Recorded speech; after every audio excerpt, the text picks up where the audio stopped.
பரிசுத்த சேனை ஜப ஐக்கியத்தில் இணைக்கப்பட்டிருக்கிற அன்பு பொறுப்பாளர்கள் யாவருக்கும் இயேசுவின் நாமத்திலே வாழ்த்துக்கள்.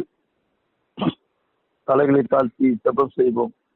எங்கள் அன்பின் பரலோக பிதாவே, இந்த கால வேளையில் அடியனை மறைத்து நீர் பேசும் இயேசு சாமி, எங்கள் செவிகளை திறந்தள்ளுங்க.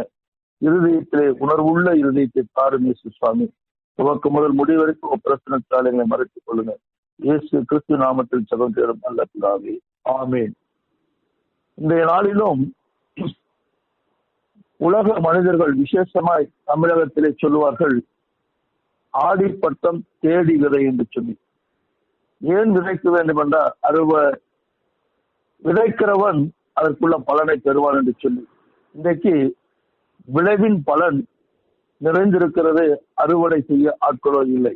காரணம், வங்காள தேசத்திலே உள்நாட்டு கலவரத்து நிமித்தமாக 600க்கு மேற்பட்ட மக்கள் ஜீவனை இழந்திருக்கிறாங்க. நம் தென்னகத்திலே கேரளாவிலே வயநாடு என்கிற அந்த மாவட்டத்திலே 423 பேர் மரித்திருக்கிறாங்க.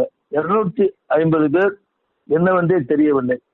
இப்படி ஆத்தும ஆதாய பணியை செய்ய வேண்டிய கர்த்தர் நமக்கு கொடுத்த நல்ல சந்தர்ப்பத்தை இன்னைக்கு நாம் அநேகர் இழந்து கொண்டிருக்கிறோம். அறுவடை மிகுது, ஆட்களோ குறைவு. விளைந்த பலனை அறுக்க வேண்டும் என்று சொல்லி பழைய ஏற்பாட்டின் படி பார்த்தோம். பிதாவாகிய தேவன் ஓசியா தீர்க்கதரிசியின் மூலமாக சொல்லுகிறார். ஓசியா தீர்க்கதரிசன புத்தகம் 10ஆம் அதிகாரம் 12வது வசனம் இவ்வண்ணமாக சொல்லுகிறது, நீங்கள் நீதிக்கென்று விதையுங்கள், தயவுக்கு ஒத்ததாய் அறுப்பு அருங்கள், உங்கள் தரிசு நிலங்களை பயன்படுத்துங்கள், கர்த்தர் வந்து உங்கள் மேல் நீதியை வருஷிக்க பண்ணு மட்டும் அதை தேடும் காலமாய் இருக்கிறது என்று சொல்லி. பழைய ஏற்பாட்டின் பிரகாரம் இஸ்ரவேல் ஜனங்கள் கர்த்தரை தேடி அறியாத ஜனங்களுக்கு அவருடைய வார்த்தைகள், கட்டளைகள், கற்பனைகள் சென்றடைய வேண்டும் என்று தேவன் விரும்பினார். ஆனால் எத்தனையோ நன்மையை பெற்ற நாம் சுயநலமாய் வாழ்ந்து தேவனுடைய ராஜ்யத்திற்கு நாம் அர்ப்பணிக்கவில்லை. புதிய ஏற்பாட்டின்படி பார்ப்போமே என்றால் 2 கொரிந்தியர் 9:10 சொல்லப்படுகிறது, அப்போஸ்தலனாகிய பவுலடிகளை கொண்டு திருச்சபைக்கு இந்த நிருபத்தின் மூலமாக தெளிவாக பரிசுத்த ஆவியாகிய தேவன் பேசுகிறார். விதைக்கிறவனுக்கு விதையும் புசிக்கிறவனுக்கும் ஆகாரத்தையும் அளிக்கிறவர் உங்களுக்கு விதையை அளித்து அதை பெருக பண்ணி உங்கள் நீதியின் விளைச்சலை வர்த்திக்க பண்ணுவார். இன்றைக்கு நம்முடைய நீதியின் விளைச்சல் என்ன என்கிற தலைப்பிலே ஒவ்வொருவருக்கும் கர்த்தர் கொடுத்திருக்கிறார். நீதியின் விளைச்சலை வர்த்திக்க செய்ய வேண்டும் என்று சொல்லி நமக்குள் தேவன் வைத்திருக்கிற அந்த நீதியின் விளைச்சலை வசனமாகி அந்த விதையை விதைக்க கர்த்தர் காலை வேளையிலே நம்மை அழைக்கிறார். விதைப்பினாலும் அறுப்பினாலும் அது தேவனோடு இணைந்திருக்கும் போதுதான் ஆசீர்வாதமாக இருக்கும்.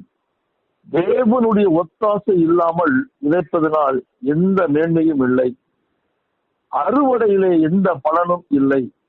எழுப்புதல் என்பது ஒரு கூட்டு முயற்சி. மனிதனும் இறைவனும் ஒருமனப்பட்டு மேற்கொள்ளும் முயற்சி தான் அந்த எழுப்புதல். அப்பொழுது உயிர்மீட்சி ஏற்படும், ஆத்துமாக்கள் ரட்சிக்கப்படுவார்கள். மாபெரும் பின்மாறி மழை வானத்திலிருந்து கர்த்தர் பெய்யும்படி செய்வார். மனிதன் செய்ய வேண்டிய காரியம் தரிசு நிலங்களை பண்படுத்தி விதைகளை விதைக்க வேண்டும் என்று சொல்லி ஓசியா சொல்லுகிறார். ஆண்டவர் மழையை பெய்ய செய்து விதைகளை முளைத்தெழும்ப பண்ணுவார். மனிதன் செய்ய வேண்டிய காரியம் களைகளை பிடுங்கி செடிகளை பாதுகாக்க வேண்டும். அது விளைச்சலுக்கு வரும்போது கர்த்தர் பின்மாறி மழையை அனுப்புவார். அப்பொழுது அந்த நிலம் 30, 60, 100 பலன் கொடுக்கும். விதைப்பதிலும் அறுப்பதிலும் தேவனுடைய பங்கு இருக்கிறபடியால் விதைப்பின் காலத்தில் முன்மாறியும் அறுவடையின் காலத்தில் பின்மாறியும் தேவன் வருஷிக்க பண்ண ஆயத்தமாய் இருக்கிறார். அதனாலதான் யோவேல் தீர்க்கதரிசி 2:23 சொல்லுகிறார், ஈயோன் குமாரரே உங்கள் தேவனாகிய கர்த்தருக்குள் பகிர்ந்து கரிகூடுங்கள். இந்த வார்த்தை அநேக அப்போஸ்தலருக்குள்ள அது கிரியை செய்தது.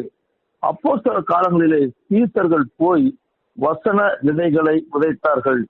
ஆண்டவர் முன்மாதிரி மாறியான பரிசுத்த ஆவியை ஊற்றினார். ஆவியானவர் சீசர்களோடு இருந்து அற்புதங்களையும் அடையாளங்களினாலும் நம்முடைய வசனத்தை அவர் உறுதிப்படுத்தினார். அவர் சீசர் மூலமாக பலவிதமான முழங்கால்கள் யாவும் முடங்கும்படி செய்தார். தேவனை துதிக்காத நாவுகள் இல்லாதபடி யாருடைய நாவுகளும் கர்த்தரை துதிக்கும்படி அறிக்கை பண்ணும்படி செய்தார்.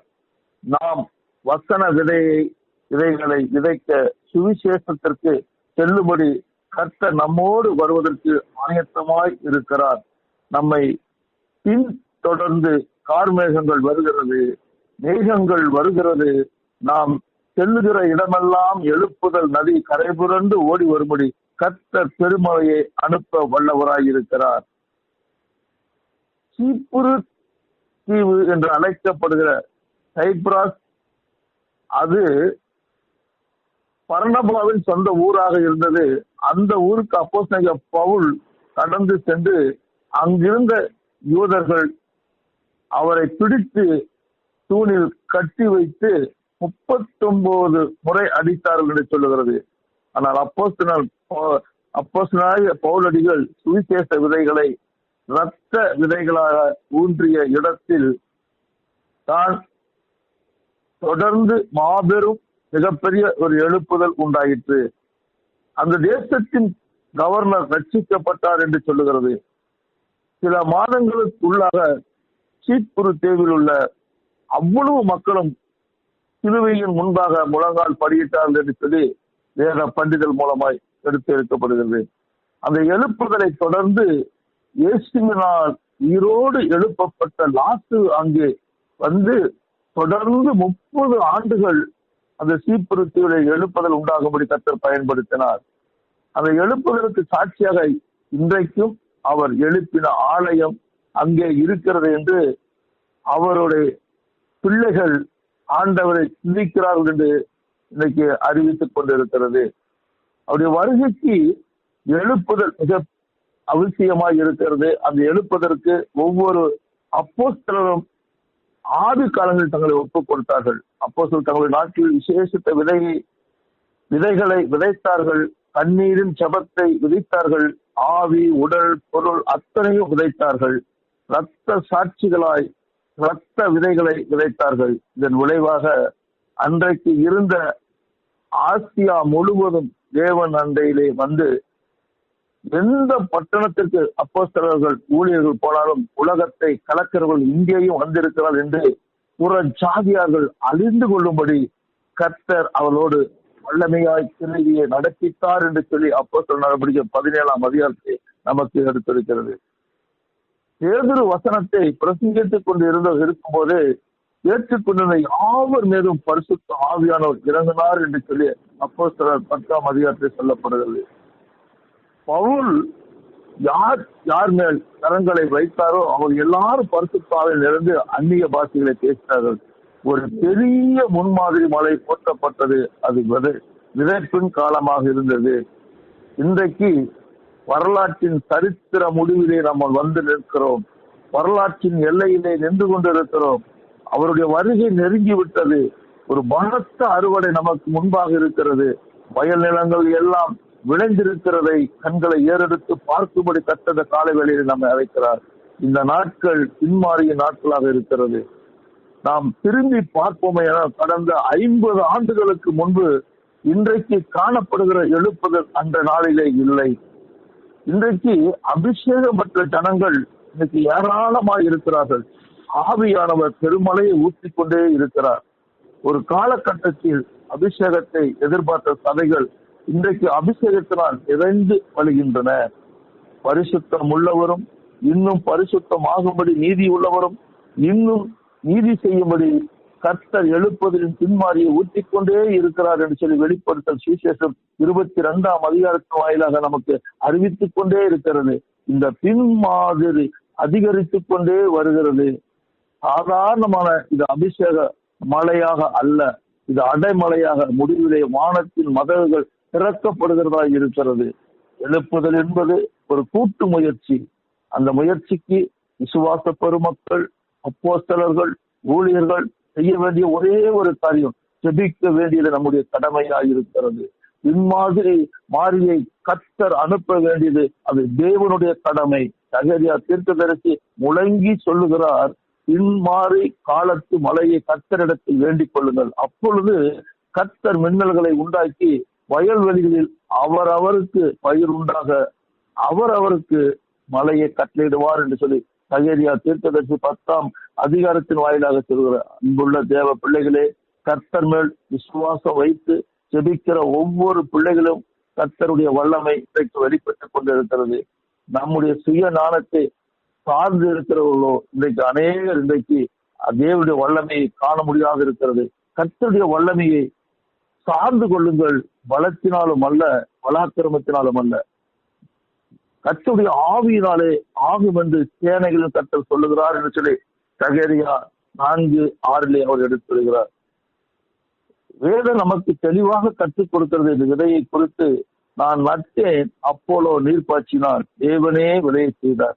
அப்படி இருக்கிற நடுகிறவனாலும் ஒன்றுமில்லை, நீர் பாய்ச்சுவனாலும் ஒன்றுமில்லை, விளைய செய்கிற தேவனாலே எல்லாம் ஆகும் என்று சொல்லி அப்போஸ்தலர் பவுலடிகள் 1 கொரிந்தியர் நிருபத்தின் 3ஆம் அதிகாரத்தின் வாயிலாக சொல்கிறார்.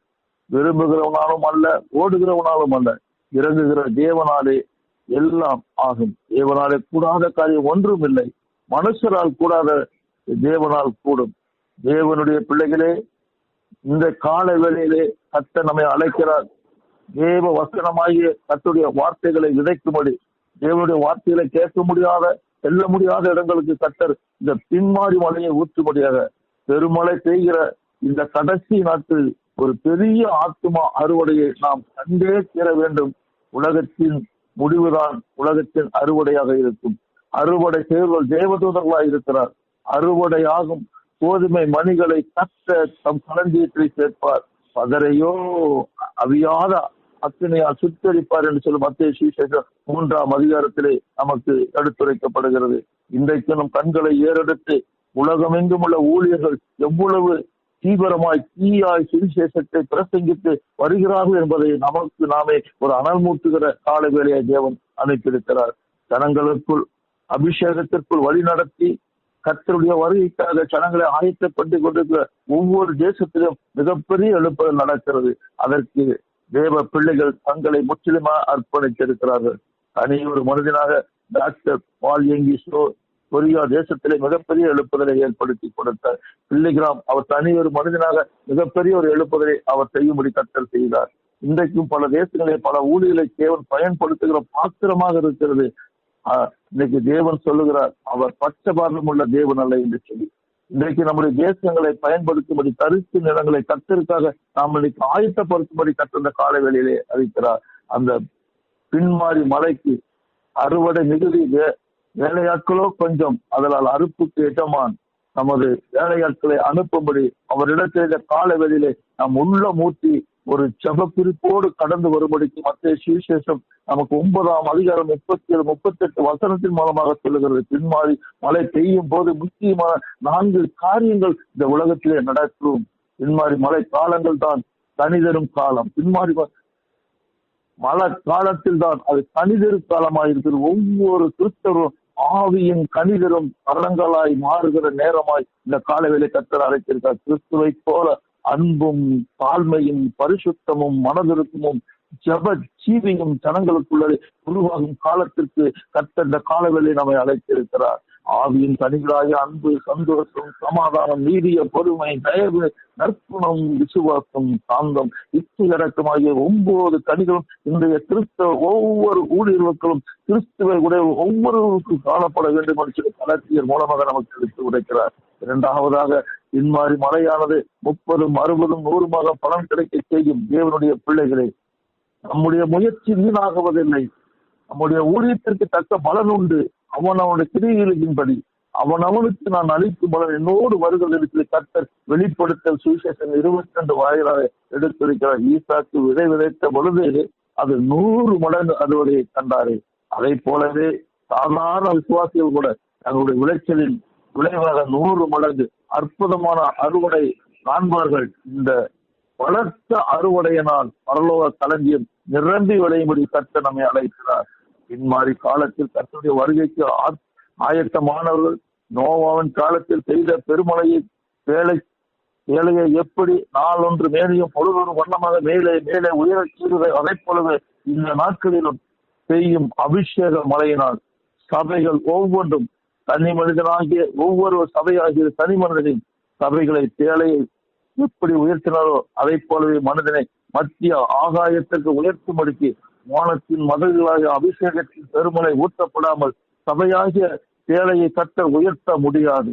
இந்த பெருமழை தான் தேவ ஜனங்களை கர்த்தருடைய வருகையில் அவருக்கு எதிர்கொண்டு போக செய்யும். அதற்கு இன்றைக்கே தேவ பிள்ளைகள் தங்களை அர்ப்பணிக்கிற சிந்தை உள்ளவர்களாய் அந்த பெருமழை பெய்ய வேண்டும். எப்படி நோவாவின் காலத்தில் தேலை உயர்த்தப்பட்டதோ அதே போல தேவனுடைய விதையாக வசனத்தை விதைக்க புறப்படுகிற ஒவ்வொரு பிள்ளைகளும் தேவன் உயர்த்தி அவருடைய மகிமையை அவர்கள் மீது இறங்க செய்வார்.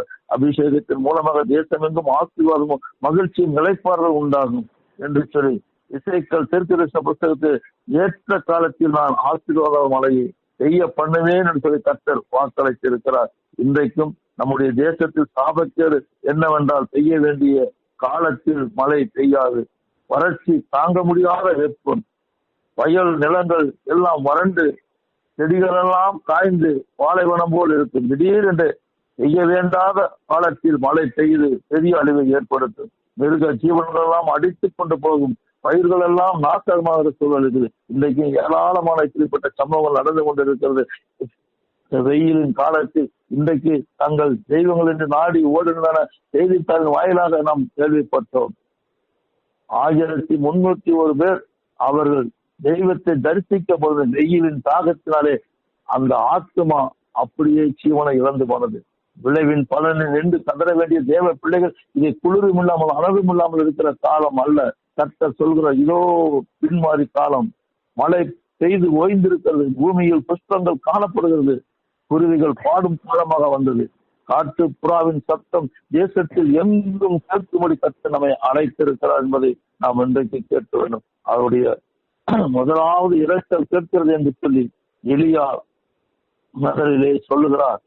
இதோ உள்ளங்கை மேகம் எழும்பிவிட்டது, இதோ உள்ளங்கை மேகம் எழும்பிவிட்டது என்று சொல்லி 1 ராஜ்யத்தில் அதற்குள் உள்ளங்கை மேகம் கருக்கருத்து மழை பெய்ய செய்தது என்று சொல்லுங்கள். கர்த்தர் இன்றைக்கும் நம்மைத்தான் ஒரு எளியாக்களாக எழும்ப பண்ணியிருக்கிறார். கர்த்தருடைய வருகைக்கு முன்பாக வழியை ஆயத்தம் செய்ய 1000 எளியாக்கள் எழும்பும்படி கர்த்தர் காலை வேளையிலே நம்மை அழைத்திருக்கிறார். முன்மாறி மழையை கொண்டு வருவதற்கு கர்த்தர் நம்மை பயன்படுத்த அவர் ஆயத்தமாக இருக்கிறார். அந்த முன்மாறி தரிசு நிலங்களை இன்றைக்கு கர்த்தருக்கான விளைநிலங்களாய் அறுவடை செய்யும்படிக்கு இதோ கர்த்தருடைய பெரிய பயங்கரமான நாள் வருவதற்கு முன்பு நான் உங்களிடத்தில் எளியா தீர்க்கதரிசியை அனுப்புகிறேன் என்று சொல்லி கர்த்தர் சொல்லுகிறார்.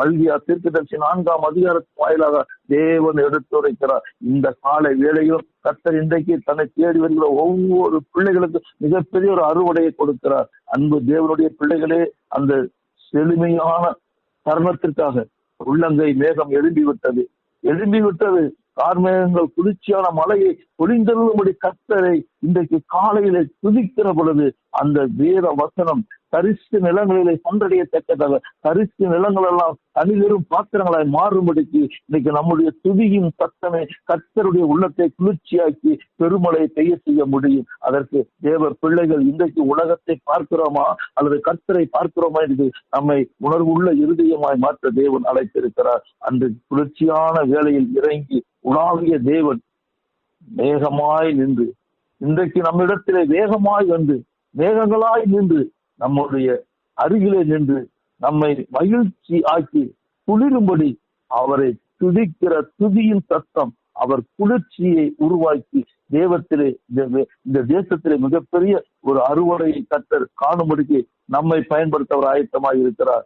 இன்றைக்கு அந்த அறுவடைக்கு பெருமழையை கண்டு இன்றைக்கு திரளான ஜனங்களை அறுவடை செய்ய போற அநேக திருச்சபைக்காகவும் அநேக ஊழியர்களுக்காகவும் அறுவடைக்கான ஆயத்தமாக இருக்கிற ஆத்துமாக்களை அறுவடை செய்வதற்கு வேலையாட்களை அனுப்பும்படியாக அநேக தேவ சமூகத்தை தேடி வந்த அவர் பாதத்திலே அமர்ந்து பின்மாறி மழைக்காக ஆவலுடன் காத்திருந்து ஜப வீரர்களாய், வீராங்கனைகளாய், தேவனுடைய போர்ப்படை தளபதிகளாய் திறப்பிலே நிற்பதற்கு தேவன் அழைக்கிறார். அப்படி திறப்பிலே நிற்கிற பொழுது கர்த்தர் வானத்தின் மதகுகளை திறப்பதற்கு அவர் ஆயத்தமாய் இருக்கிறார். தேவ அபிஷேகத்தினாலும் வல்லமையினாலும் கிருபையின் வரங்களினாலும் இன்னைக்கு ஒவ்வொரு தேவ பிள்ளைகளும் அவர் நிறுத்த ஆயத்தமாக இருக்கிறார். நாம் ஆயத்தமாக இருக்கிறோமா? பெரிய ஆத்மா அறுவடை செய்ய ஆயத்தமாகும்படி கோடான கோடி ஆத்மாக்களை கர்த்தருடைய வருகையிலே எதிர்கொண்டு கொண்டு போய் சேர்க்க இன்னைக்கு ஆயத்தமாகும்படிக்கு இந்த பரிசுத்த சேனை சபை ஐக்கியத்தின் வாயிலாக ஏதோ நேரம் கிடைத்து விட்டது என்பதில் இந்த கொடுக்கப்பட்ட